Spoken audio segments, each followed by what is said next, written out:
بابا لباسمو نگاه، قشنگه نه؟ دیدی بالاخره خان دکتر شدم. نه ما حرفای امروز تا حالا بهت نزدم توی 27 سال. این لباس تن منو میبینی؟ میدونی چرا الان تنمه؟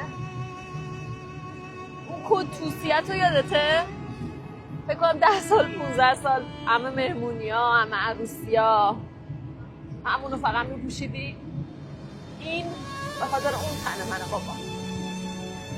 بابا یادته از سر کار که میومدی با سمندت میرفتی مسافر کشی ولی به من نمیگفتی برو خود نمیآوردی، ولی من همون موقع میفهمیدم زیر دستی ماشینت پول بود. میفهمیدم بابا من سر غذاهایی که میخوردی یهو دندوناتو میگرفتی ولی برو خودت نمیآوردی. من میفهمیدم تو دندون درد داری ولی ترجیح میدادی من برم دندون پزشکی. بودو تا دندون درد میگرفتم منو میفرستادی دکتر.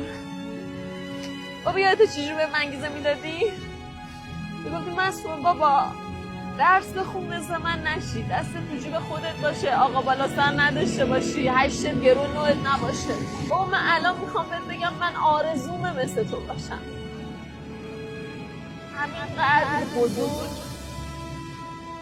همینقدر شدید.